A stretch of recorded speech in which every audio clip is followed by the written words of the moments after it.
우리는 모두 삼위일체 하나님을 믿습니다. 그분을 사랑하고 또 그분이 우리를 사랑하심을 믿습니다. 그래서 우리는 찬양하고 예배하고 모든 영광을 돌립니다. 그런데 구체적으로 하나님이 누구냐 설명해봐라 그러면 갑자기 입이 막히는 분들이 많이 있습니다.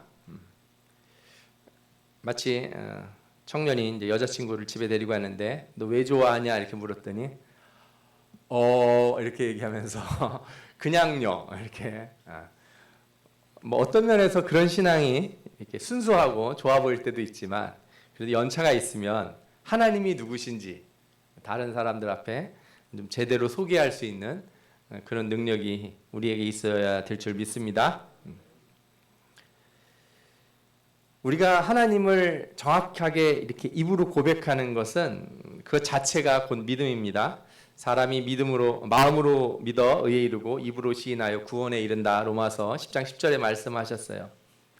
그래서 우리가 하나님을 믿는다고 말할 땐 그냥 관념적인 게 아니고 입으로 시인하고 다른 사람들에게 이야기를 해야 됩니다.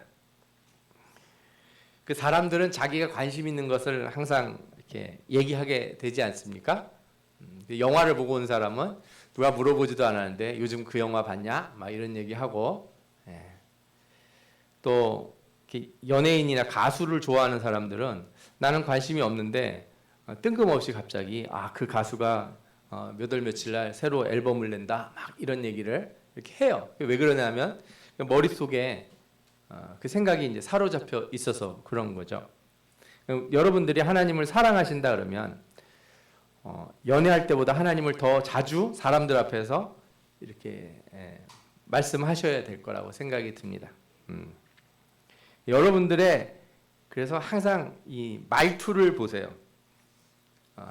여러분들이 나는 마음으로 예수 믿는다 이런 말씀하지 마시고 그건 본인이 알아서 하는 거고 다른 사람들 앞에서 드러나는 거를 항상 주의 깊게 보세요. 나는 예수 믿는다 그러놓고 내 말하는 거나 행동은 막 자꾸 이상한 얘기들을 많이 한다면 그거는 그냥 내 착각인 때가 많은 거예요. 내 말과 행동을 지배하는 것이 내 마음도 지배하고 있다. 이렇게 말씀드릴 수 있어요.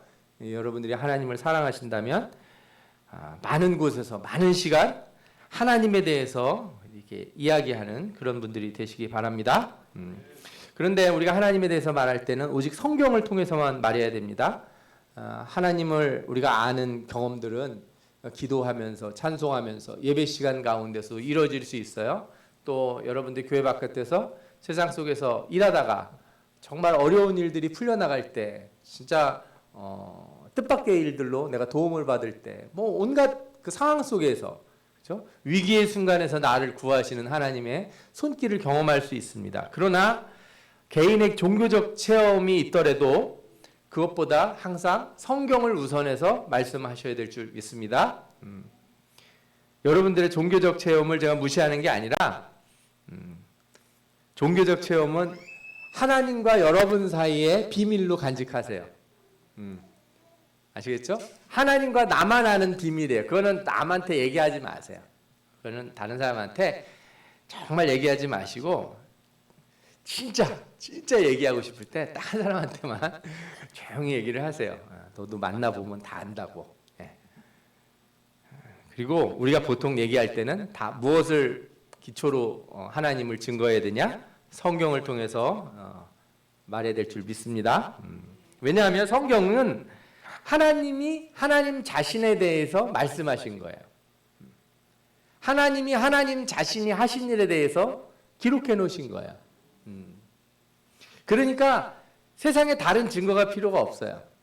뭐 고고학자들이 뭘 발견했다 아니면 무슨 역사학자들이 뭘 했다 이런 거로다가 하나님을 대변하려고 그러지 마시고 과학자들이 뭘 발견했는데 이걸 봐라 하나님이 있는 것 같다 이런 걸로 대변하려고 그러지 마시고 하나님은 오직 하나님이 하신 말씀으로만 하나님을 증거해야 될 줄 믿습니다. 아멘. 그리고 이제 우리는 하나님을 증거하는데도 한 가지 주의할 점이 있다는 걸 아셔야 돼요. 그거는 바로 우리의 한계예요. 우리는 우리의 언어로 하나님을 표현할 수밖에 없어요. 그러나 우리의 언어는 불완전합니다. 완전하지 않아요. 우리가 설사 죄가 없더라도 우리는 말주변이 없어요. 우리가 죄가 없는 상태에서도 우리의 말은 약간 위험할 때가 있습니다. 어떻게 알 수 있냐? 아담과 하와가 선악과를 따먹기 전에 뱀이 와서 이렇게 하와를 유혹을 해요. 하와를 유혹을 합니다. 그때 하와가 뭐라고 그러냐면 하나님이 말씀하시는데 저걸 먹으면 혹시 죽을까 하노라 이렇게 표현을 해요. 그러니까 하나님이 하신 말씀을 그대로 읊은 게 아니라 자기가 이해하는 수준에서 말을 해요. 그러면 그 순간에 하와는 죄를 졌을까요? 아직 죄를 짓기 전 상태예요. 따먹었을 때 죄를 짓는 거예요. 근데 인간은 불완전해요. 언어가 그런 거예요. 언어는 동일하게 말하면은 이해를 못했다고 생각해요. 제가 내가 뭐라고 얘기를 했는데 내가 무슨 말 했어 한번 얘기해봐. 이렇게 우리가 누구한테 뭐 시킨 다음에 이런 말 해볼 때가 있지 않습니까? 자녀들한테도 한참 설교를 한 다음에 아빠가 무슨 말 했는지 한번 얘기해봐. 그러면 아빠가 한 말을 그대로 앵무새처럼 읊으면 아니 그거 말고 네가 이해한 대로 말해 이렇게 말을 하게 된다고요. 이게 언어가 그래서 그래요. 언어라는 게 동일하게 말해도 문제가 되고 내가 이해한 대로 말해도 문제가 되고 인간은 그런 약한 점이 있어요. 그래서 우리는 성경이 하나님에 대해서 온전한 지식을 준다 할지라도 우리가 그것을 온전히 받아들이기 어렵다는 것도 인정해야 돼요. 이것은 우리가 나중에 구원받고 영생의 자리에 가도 마찬가지예요. 우리가 영생하는 동안 계속해서 지식을 쌓아도 하나님의 지혜에는 단 1%도 미치지 못해요. 아니 0.0000001%도 미치지 못해요. 우리가 무한한 영원한 삶을 살면서 공부하고 하나님에 대해서 알고 하나님의 지혜에 대해서 내가 기록을 하려고 해도 하나님의 무한하심이 우리의 영원함보다 훨씬 크시기 때문에 질적으로 다르기 때문에 우리가 아무리 많이 알아도 그것으로 하나님을 온전하게 표현할 수는 없어요.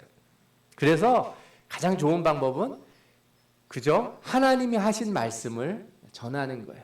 그리고 기도하는 거죠. 성령이 역사하셔서 이 하나님의 말씀이 전해지길 바랍니다. 이렇게 기도하는 것이 가장 좋은 방법이 아닐까 생각합니다. 자, 이제 하나님이 어떤 분인지 제가 몇 가지 말씀드린데, 먼저 하나님에게는 인간이 전혀 흉내낼 수 없고 가질 수 없는 특별한 속성들을 가지고 계세요. 하나님에게 그런 게 있어요. 대표적으로 자존성, 불변성, 영원함, 무한하심 이런 것들이 있어요. 그 중에서 자존성이라는 걸 먼저 오늘 말씀드리고 싶어요. 우리는 출애굽기 3장 14절에서 하나님이 자신에 대해서 표현하시는 가장 중요한 구절을 발견하게 됩니다. 나는 스스로 있는 자다. 우리는 다 원인이 있어요.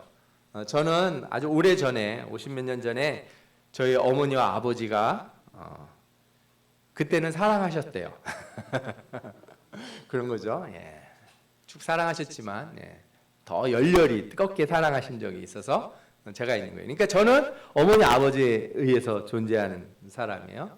저희 어머니 아버지는 할머니 할아버지 이렇게 위로 쭉쭉쭉 올라가죠. 그러나 하나님은 다른 원인에 의해서 존재하게 되신 분이 아니에요. 하나님은 그 존재 그 자체예요. 존재의 근원이다 이렇게 얘기해요. 그래서 이 표현이 좀 그런데 하나님은 존재하는 모든 것의 원인이세요. 요한복음 8장 58절에 보면 예수님도 뭐라고 말씀하셨냐면 아브라함이 나기 전부터 내가 있느니라 이렇게 말씀하셨어요. 이건 단지 시간적으로 앞섰다는 뜻이 아니라 모든 인간에 앞서 누가 계셨어요? 하나님이 계셨다는 뜻이에요. 또 요한계시록 1장 8절과 17절 18절에도 보면 나는 알파와 오메가라 이제도 있었고 전에도 있었고 장차 올 자요 전능한 자라 하시더라. 나는 처음이요 마지막이니 곧 살아있는 자라 이렇게 말씀하셨어요. 이런 말씀들은 다 출애굽기 3장 14절의 해석이라고도 할 수 있습니다. 하나님은 존재의 본질로서 모든 존재하는 것을 창조하시고 존재하는 것에 속성을 부여하세요. 이것이 그래서 우리가 보는 모든 것들은 다 하나님의 어떤 손길이 다 있어요. 또 이 말은 존재하는 것의 속성을 거두실 수도 있다는 뜻이기도 해요. 그러니까 그분 안에는 생명이 있기도 하고 또 반대로 생명을 소멸케 하시는 능력도 있다는 거죠. 일부 사람들은 인간의 영혼이 불멸이라고 생각하는 것 같지만 사실 그렇지 않습니다. 오늘 읽은 본문에 나옵니다. 6장 16절에 뭐라고 나옵니까? 오직 그에게만 죽지 아니함이 있고 가까이 가지 못할 빛에 거하시고 어떤 사람도 보지 못하였고 또 볼 수 없는 이시니 그에게 존귀와 영원한 권능을 돌릴지어다. 아멘. 오직 죽지 아니함이 누구에게만 있다고요? 하나님에게만 있다는 거예요. 하나님이 멸하시려면 다 멸하실 수 있어요. 존재 자체를 지우실 수 있어요. 안 하시는 것뿐이에요. 안 하시는 거. 우리가 영원히 살 수 있는 존재라서 영원히 사는 게 아니고 뭐 천국에서든 지옥에서든 그게 아니라 하나님이 그렇게 하시도록 허락하셨기 때문에 그런 거다. 이거를 여러분들이 아셔야 됩니다. 그러나 우리가 아무리 영원한 삶을 산다 하더라도 우리의 영혼은 하나님과 본질적으로 달라요. 질적으로 달라요. 이거에 대한 예를 하나 들 수는 있는데 제가 어저께 예를 쓰다가 지웠어요. 왜냐하면 괜히 어려울 것 같아서 수학하는 사람들이 이런 걸 발견해냈어요. 이 영원함, 무한함에도 차이가 있다는 것을 세상 사람들도 알아요. 그래서 그런 거를 생각하는 많은 사람들이 그 원리들을 어디서 이렇게 가져왔는가 이렇게 봤을 때 이 유대교에 있는 이런 신비함에서 차용한 것들이 꽤 있어요. 어쨌거나 여러분들이 하나 아셔야 되는 건 우리가 설사 천국에서 영원히 살더라도 우리의 영원함은 하나님과는 완전히 다르다. 인간과 모든 생물, 우주, 존재하는 모든 것은 다 하나님 앞에 의존하게 되어 있습니다. 사도행전 17장 24절에서 25절 오늘 오전 예배에 읽은 본문인데 이렇게 나옵니다. 우주와 그 가운데 있는 만물을 지으신 하나님께서는 천지의 주제시니 손으로 지은 전에 계시지 아니하고 또 무엇이 부족한 것처럼 사람의 손으로 섬김을 받으시는 것이 아니니 이는 만민에게 생명과 호흡과 만물을 친히 주시는 이심이라. 아멘. 예. 그러니까 하나님은 모든 존재하는 것에 에너지를 주신다 이렇게 생각할 수도 있어요. 존재할 수 있도록 만드시는 능력이 누구에게 있다? 하나님에게 있다. 이거는 나중에 새 창조가 일어나도 마찬가지예요. 이 심판 이후에 새 예루살렘이 이 땅에 임하고 이 땅이 하나님의 새로운 나라가 될 때도 마찬가지예요. 계시록 21장 23절에도 그 성은 해나 달이 비침이 쓸데없으니 이는 하나님의 영광이 비치고 어린 양이 그 등불이 되심이라. 하나님의 영광이 이 세상에 가득 차 있는 거예요. 이게 무슨 뜻이냐? 그 땅에 존재하는, 그러니까 하나님 나라에 존재하는 모든 영혼들, 모든 사람들, 그죠? 모든 존재하는 것들은 다 누구의 영광 아래 있어요? 하나님의 영광 아래 있는 거예요. 영광 속에 있기도 하죠. 또 그가 수정같이 맑은 생명수 강을 내게 보이니 하나님과 및 어린 양의 보좌로부터 나와서 길 가운데로 흐르더라. 천국에는 생명수 강이 보좌로부터 나와서 흐른다는 거예요. 생명의 강, 생명이 곧 어디서부터 흘러나온다고요? 하나님의 보좌로부터 흘러나온다. 강 좌우에 생명나무가 있어 12열매를 맺되, 열매를 맺는다는 건 뭐예요? 먹는다는 소리겠죠. 예. 생명의 열매가 어디서 열려요? 그 생명수의 가운데서 자라서 열리는 거죠. 달마다 열매를 맺고 그 잎사귀들은 만국을 치료하기 위하여 있더라. 모든 고통과 괴로움과 우리들의 슬픔들을 다 치료하는 그 생명의 원천이 어디서부터 나오느냐? 하나님의 보좌로부터 나와요. 그래서 어떤 신학자들은 천국에 가면 그냥 어떤 아픔이나 고통이나 뭐 이런 게 아니면 우리의 과거에 죄된 기억 같은 게 싹 지워진, 그러니까 뭐 예를 들면 핸드폰 같은 거 오래 지나면 새로 포맷하면 새 것처럼 바뀌잖아요. 옛날 거 싹 다 지워버리고 컴퓨터 같은 것도 새로 리셋하면 다 지워지잖아요. 그렇게 된다고 생각하는데 그렇지 않고 우리가 그런 게 설사 있을지라도 우리의 고통스러운 이 삶의 기억이 있을지라도 뭐가 훨씬 더 세요? 하나님의 영광의 빛이 훨씬 더 세고, 그죠? 하나님의 생명의 열매가 훨씬 더 강하고 그 생명나무의 잎사귀가 모든 아픔을 어떻게 해야 돼요? 다 치료해요. 이렇게 말씀을 이해하는 사람들도 있어요. 저는 뭐 무엇이 옳다 무엇이 그르다 뭐 이렇게 얘기하고 싶진 않지만 그래도 후자가 더 성경적으로 맞다 이런 생각이 들어요. 그래서 천국에 가서도 우리는 항상 누구에 의존해요? 하나님을 의존해. 하나님 앞에 기대요. 우린 예수 그리스도를 떠날 수가 없어요. 주님을 붙들게 돼 있어요. 제가 보면 뭐 농담 삼아 드리는 얘기지만 천국에 가면 제일 그 하나님 앞에 큰 일을 한 사람들, 뭐 사도들 이런 사람들이 다 어디 옆에 있어요? 예수님 옆에 자리에 혼자 앉아요. 그죠? 그다음 24장로들도 앉고, 저도 좀 근처에 좀 앉고 싶은데 가능한지 모르겠어요. 수많은 순교자들과 주님의 일들을 일했던 많은 분들이 거기 계실 텐데, 그래도 좀 멀리 있고 싶지는 않아요. 그래서 저도 가까이 어떻게든 비집고 들어가서, 왜냐하면 예수 그리스도는 그때도 이 몸을 가지고 오신다고 그랬잖아요. 그죠? 올라가셨던 그 상태로 오신다고 그랬기 때문에 예수님은 어디나 계시는 게 아니라 몸이 있으신 분이에요. 무려 함께 계시지만. 그래서 꼭 예수님 한번 만나서 악수도 해보고 그러고 싶어요. 좋을 것 같지 않습니까? 얼굴 표정들 보면 사랑하신다고는 말씀을 하시는데 이렇게 만나기는 약간 좀 껄끄러우셔 하시는 그런 눈빛이 조금씩 보이는 것 같아요. 그러시지 마시고 항상 이렇게 꿈에 부풀어 있는 여러분들이 되시길 바랍니다. 예. 사실 하나님의 이 자존성에 대한 의심이 신자들 앞에 널리 퍼져 있어요. 신자들 중에는 하나님이 이 세계를 창조하셨을 때 인간이 하나님에게 필요하기 때문에, 아까 우리 사도행전 17장 24절처럼 무엇이 부족한 것처럼 사람의 손으로 섬김을 받으시는 것이 아니니 이렇게 말씀하셨는데도 불구하고 하나님이 뭔가 심심하셔서 그냥 아쉬우신 게 있어서 뭔가 뭐 재밌는 게 없을까 하다가 만드신 것처럼 생각하시는 분들이 있어요. 이거 아주 위험한 생각이고 나쁜 생각이다, 이렇게까지 말씀드릴 수 있어요. 하나님은 인간이 필요해서 만드신 분이 아니에요. 창조 행위는 그분이 뭔가 아쉬운 게 있거나 모자란 게 있거나 필요해서 해서 하신 일이 아니고 완전히 그분의 자유로, 그리고 그 창조하셨다 하더라도 그 창조된 세계가 하나님의 완전하심에 어떤 기여나 영향을 끼칠 수 없어요. 어떤 사람은 하나님이 이 세상을 창조하시고 우리를 만들어 놓으셨기 때문에 인간을 지으셔서 골치를 썩고 계신다, 이런 얘기를 해요. 그 마치 우리가 자식을 낳는데 애를 안 낳았으면 골치 안 썩어도 되지 않냐, 이런 사람들이 있는데 이건 인간이나 하는 소리고, 하나님은 그런 분이 아니에요. 하나님은 완전한 자유를 가지고 계신 분이고 이 세계가 어떤 영향도 하나님에게 미칠 수 없어요. 그러면 하나님은 이렇게 무감각하신 분이냐? 그렇지 않아요. 하나님은 세계를 만드시고 친히 이 세계에 뭘 하셨어요? 약속을 주셨어요.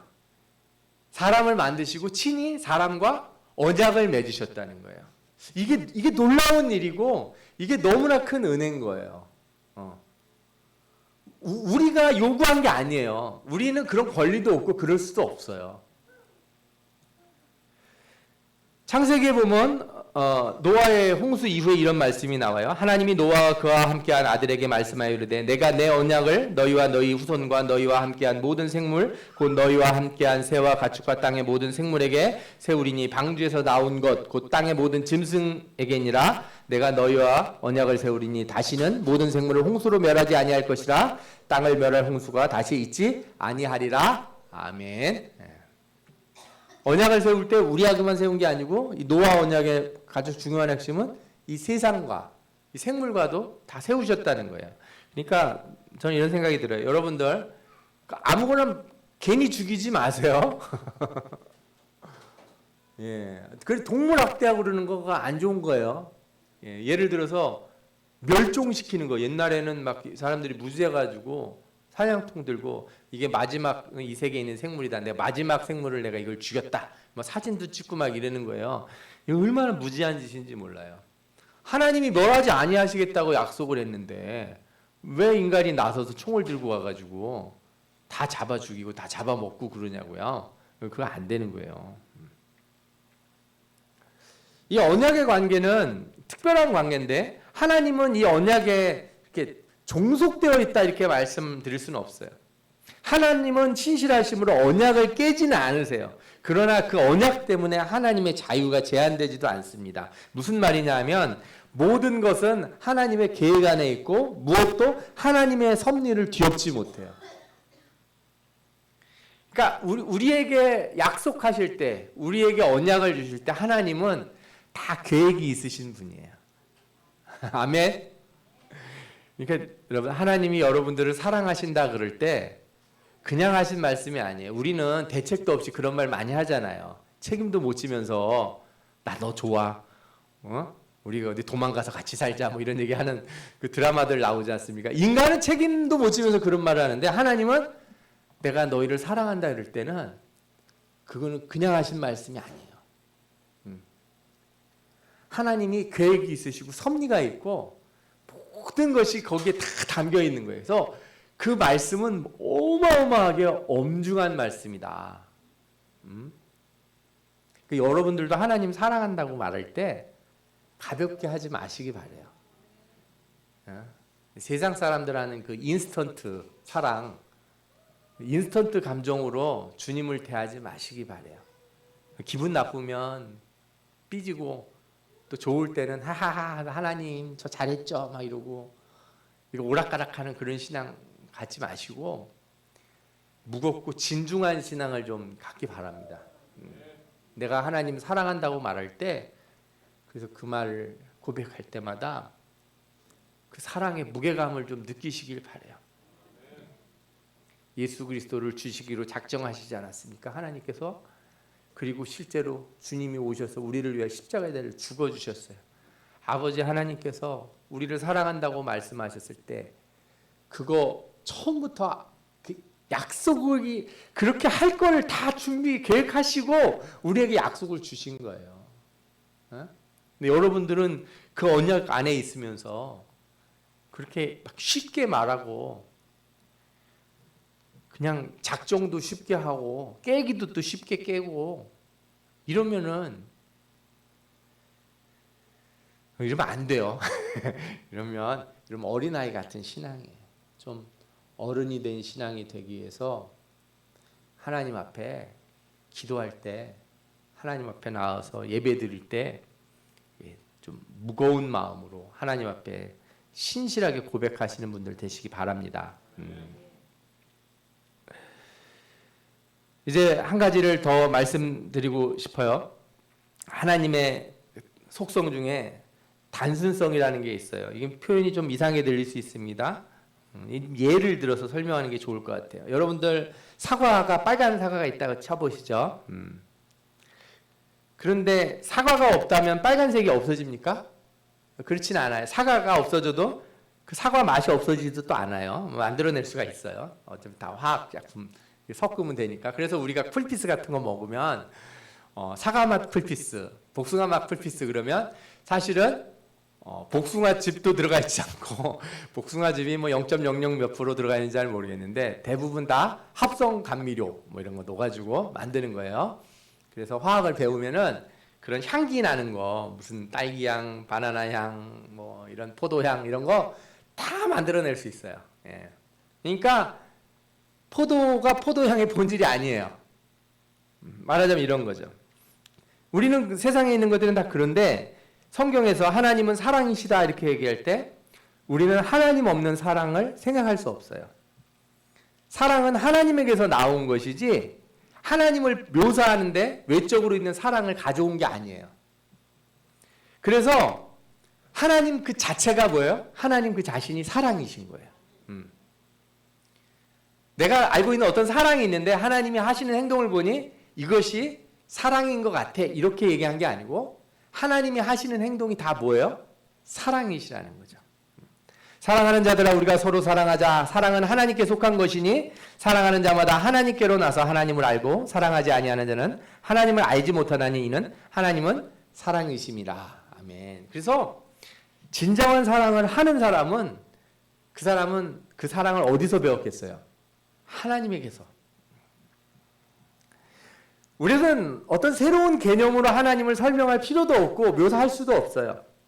선한 모든 것은 하나님께 속해 있고 그 본질을 가지고 계시기 때문에 우리는 예를 들어서 사랑에 대해서 알고 싶으면 누구한테 가야 돼요? 하나님께 가야 돼요. 선한 것을 알고 싶으면 누구에게로 가야 돼요? 하나님께로 가야 돼요. 자비, 인내, 용서, 온유, 충성 이걸 알려면 누구에게 가야 돼요? 하나님께 가야 돼요. 왜? 하나님이 본질이시니까. 여러분들 고린도전서 3장 13장을 보면 사랑에 대한 많은 구절이 나오는 걸 알고 계시죠? 사랑은 오래 참고 사랑은 온유하며 시기하지 아니하며 사랑은 자랑하지 아니하며 교만하지 아니하며 이렇게 쭉 나옵니다. 한번 찾아보십시오. 고린도전서 13장 4절부터 7절이에요. 한번 찾아보세요.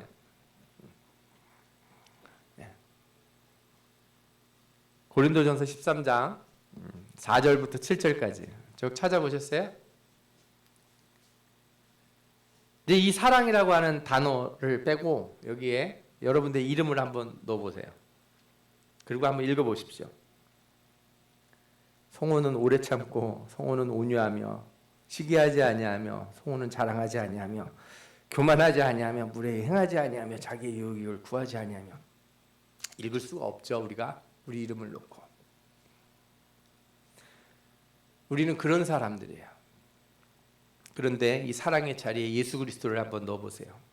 예수 그리스도는 오래 참고 예수 그리스도는 온유하며 시기하지 아니하며 예수 그리스도는 자랑하지 아니하며 교만하지 아니하며 무례히 행하지 아니하며 자기의 유익을 구하지 아니하며 성내지 아니하며 악한 것을 생각하지 아니하며 불의를 기뻐하지 아니하며 진리와 함께 기뻐하고 모든 것을 참으며 모든 것을 믿으며 모든 것을 바라며 모든 것을 견디느니라. 아멘. 이것이 하나님, 삼위일체 하나님이 본질이시기 때문에 그래요. 세상에 어떤 것도 여기에 자신의 이름을 넣을 수 없어요. 어떤 누구도 어떤 무엇도 자신을 여기다 넣을 수 없어요. 그러나 오직 하나님만이 본질이시기 때문에 이것을 우리에게 말씀하실 수 있다. 여러분들이 믿으시기 바랍니다. 그러면 하나님은 언제부터 선하시고 사랑이 많으셨는가? 언제부터 인자하셨는가? 질문해 볼 수 있겠죠. 대답은 무엇입니까? 처음부터. 그가 존재하실 때부터. 그래서 하나님의 존재와 하나님의 속성은 구분할 수 없어요. 그러니까 하나님이 계시고 나서 내가 이제부터 사랑의 하나님이 돼야지 이렇게 하나님 결정하신 게 아니에요. 하나님은 처음부터 사랑의 하나님이세요. 처음부터 하나님은 전지전능하신 분이시고 거룩하신 분이세요. 하나님이 그 자신이세요. 그 존재 그 자체시라는 거예요.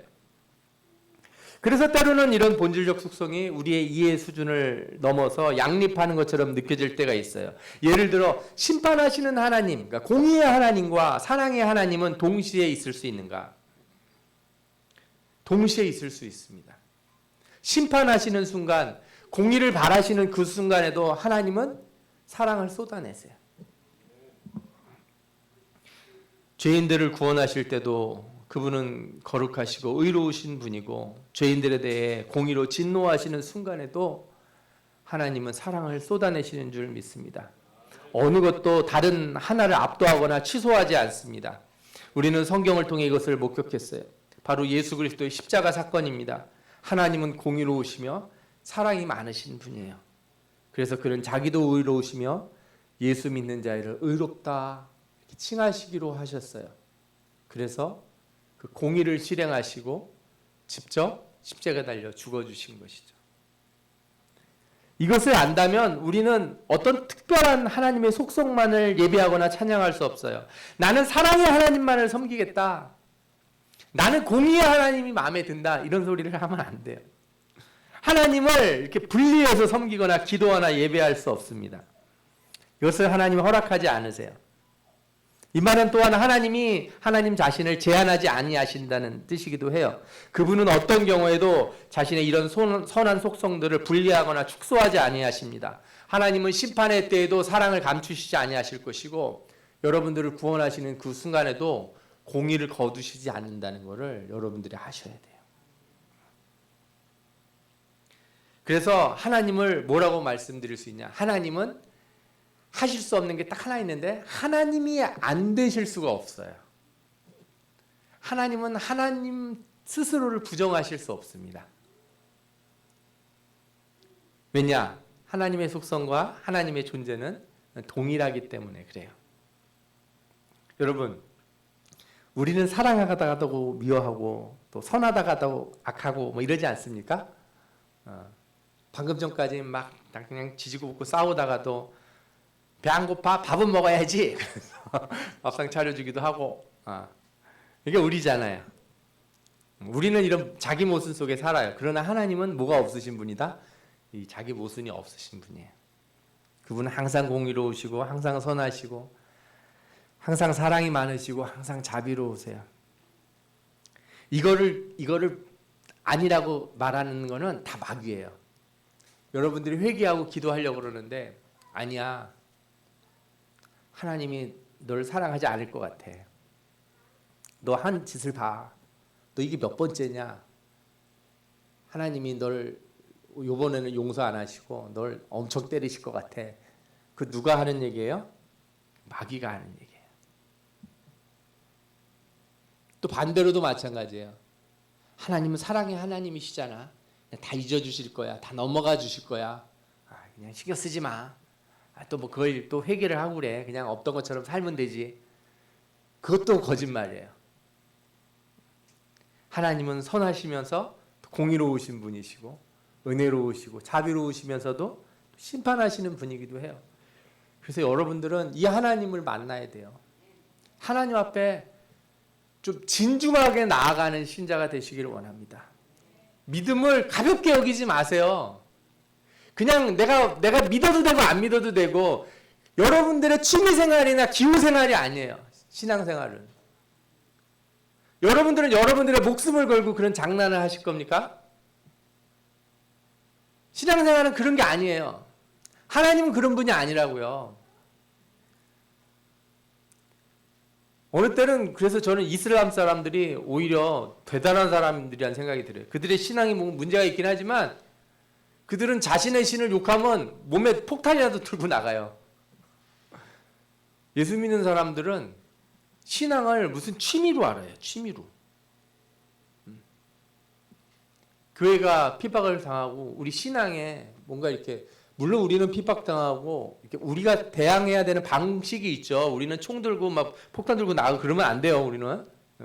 우리는 핍박을 받아야 되고 우리는 어려움을 겪어야 되지만 고개를 숙이면 안 되거든요. 우리는 뒤로 물러서면 안 돼요. 우리는 폭탄을 들고 나가는 게 아니라 하나님의 사랑과 자비를 들고 나가야 돼요. 그 맞아야 되는 거예요. 그 총알을 맞아야 되는 게 우리예요. 그런 진지함이 없는 사람들은 말세의 신앙을 지킬 수 없습니다. 그런 각오를 하고 오는 곳이 교회지 아무런 각오도 없이 내가 아무리 기도를 해도 10년 20년 기도를 해도 하나님 복도 안 주시고 일은 안 풀리고 애들은 저 모양이고 사업은 안 되고 그래서 나는 도저히 이제 하나님 안 믿을랜다. 우리가 그런 걸 위해서 신앙생활을 하는 건 아니거든요. 그건 다 부차적인 거죠. 저는 여러분들이 하나님을 알기 원하신다면 진지한 자세로 하나님 앞에 나아가는 그런 성도들이 되시기 바랍니다. 예배의 위중함을 알고 기도의 위중함을 알고 우리가 하나님 앞에서 결단하고 찬양하고 결심한 것들 주일마다 와서 예배드리는 시간을 그렇게 활용하셔야 돼요.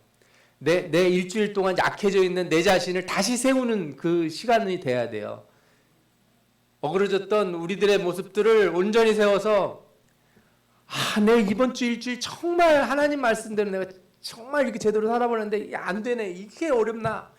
이 한 주를 내가 못 버티나 이렇게 다시 와서 다시 엎드리는 거예요. 매일매일 아침에 기도하고 저녁에 기도하며 내가 오늘 하루를 정말 제대로 살았는가. 그런 신앙의 자세를 갖는 사람들이 주님 나라에 갈 수 있는 사람들이다. 감히 말씀드리고 싶습니다. 여러분, 하나님은 변함없으시고 여전히 선하시고 인자하시며 공의로우시며 거룩하십니다. 그래서 저는 하나님이 좋아요. 왜? 그분은 변하지 않기 때문에 우리처럼 바뀌지가 않아요.